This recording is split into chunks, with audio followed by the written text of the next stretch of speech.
दोस्तों, क्या आपने कभी सोचा है कि टोयोटा जैसी दुनिया की सबसे बड़ी कार कंपनी भारत में मारुति सुजुकी की बलेनो, अर्टिगा और फ्रॉन्क्स जैसी कारों को अपना लोगो लगाकर क्यों बेच रही है? अगर आप ग्लैंजा, रोमियन या टाइसर को देखें, तो ये अंदर से पूरी तरह मारुति हैं। तो सवाल यह है कि क्या टोयोटा के पास अपनी गाड़ियां खत्म हो गई हैं, या फिर इसके पीछे कोई बहुत बड़ा मास्टर स्ट्रोक बिजनेस प्लान है? आज के वीडियो में हम इसी रीबैजिंग के खेल को डीकोड करेंगे और जानेंगे कि इसमें मारुति सुजुकी का क्या फायदा है। चलिए शुरू करते हैं। सबसे पहले समझते हैं कि ये हो क्या रहा है। इसे ऑटोमोबाइल इंडस्ट्री में रीबैजिंग या बैज इंजीनियरिंग कहते हैं। टोयोटा और सुजुकी के बीच एक ग्लोबल पार्टनरशिप हुई है, जिसके तहत इन दोनों कंपनियों का टाई अप हुआ है कि मारुति टोयोटा को अपनी गाड़ियां देगी और टोयोटा मारुति को अपनी टेक्नोलॉजी देगी। टोयोटा के ऐसा करने के 3 मुख्य कारण हैं। Low cost market entry. Toyota luxury और बड़ी गाड़ियों जैसे इनोवा और फॉर्च्यूनर के लिए मशहूर है, लेकिन भारत जैसे मार्केट में असली खेल 10 लाख रुपए से कम वाली गाड़ियों का है।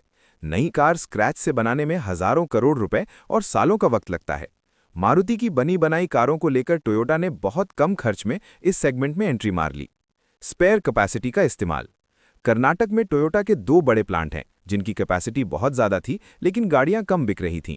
अब टोयोटा वहां मारुति की गाड़ियां जैसे हाई राइडर या ग्रैंड विटारा बनाकर अपनी फैक्ट्री का पूरा इस्तेमाल कर रहा है। Sales volume. आज टोयोटा की कुल बिक्री का लगभग 40 से 50% हिस्सा इन्हीं मारुति वाली गाड़ियों से आता है।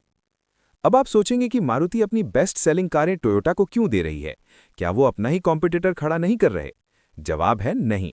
मारुति को इससे 3 जबरदस्त फायदे हो रहे हैं। 1. हाइब्रिड और ईवी टेक्नोलॉजी का एक्सेस।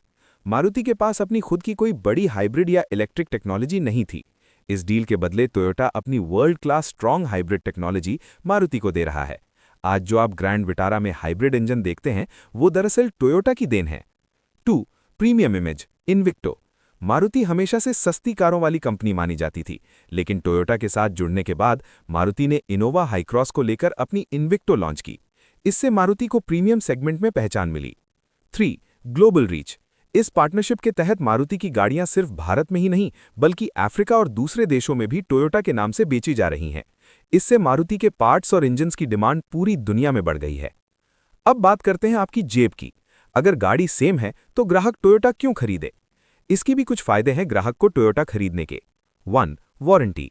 अक्सर टोयोटा अपनी गाड़ियों पर ज्यादा लंबी वारंटी देता है, जैसे 3 साल या 1 lakh kilometre. 2. Service experience. Toyota का सर्विस एक्सपीरियंस मारुति के मुकाबले ज्यादा प्रीमियम माना जाता है। वहां भीड़ कम होती है और कस्टमर केयर पर ज्यादा ध्यान दिया जाता है। 3. Resale value.